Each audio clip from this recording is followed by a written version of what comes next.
Dans les démarches et les projets territoriaux visant des objectifs de développement durable, comme par exemple un projet sur l'alimentation, une action de mobilité plus économe en ressources, la coopération nous apparaît à la fois comme un enjeu central et comme un mode de faire souhaitable.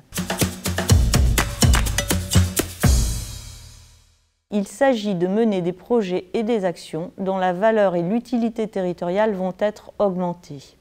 Il y a un intérêt à travailler en coopération, tant à l'interne d'une organisation qu'avec les acteurs du territoire.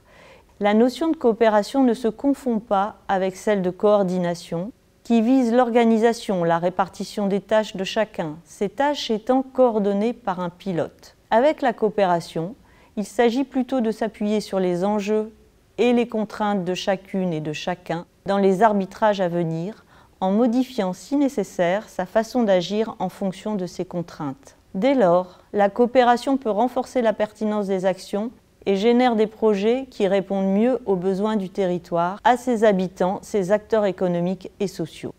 Elle représente aussi une force d'engagement, de reconnaissance mutuelle, ce qui augmente l'ancrage territorial du projet et favorise le développement économique et social local.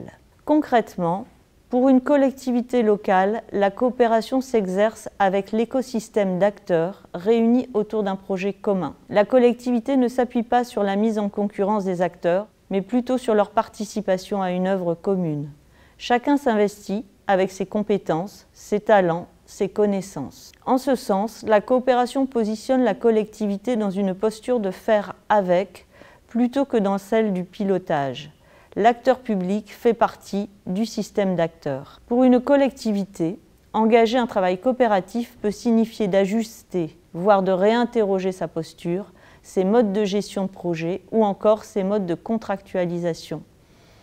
À titre d'exemple, le projet de rénovation énergétique des bâtiments d'une collectivité va se mener avec la contribution et la prise en compte des enjeux, des réalités rencontrées par les entreprises, les artisans, les habitants, mais aussi les acteurs du financement et de l'accompagnement. Les acteurs cherchent à comprendre les besoins des occupants.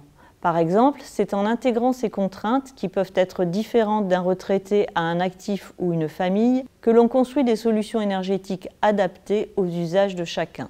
En coopérant, les acteurs développent leur confiance respective. Ils s'accordent pour que la rénovation soit plus efficace et accessible. Chacun s'y retrouve.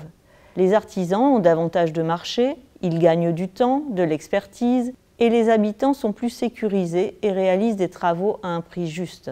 À l'échelle du territoire, on a ainsi davantage de bâtiments rénovés et une solidarité renforcée entre les acteurs. Pour conclure, la coopération ne s'impose pas et demande la mise en place de dispositifs territoriaux favorisant l'écoute, la compréhension d'autrui et de ses contraintes. Si la coopération ne se décrète pas, c'est pour autant une ressource inépuisable et créatrice de valeur sur votre territoire. Alors, utilisez-la!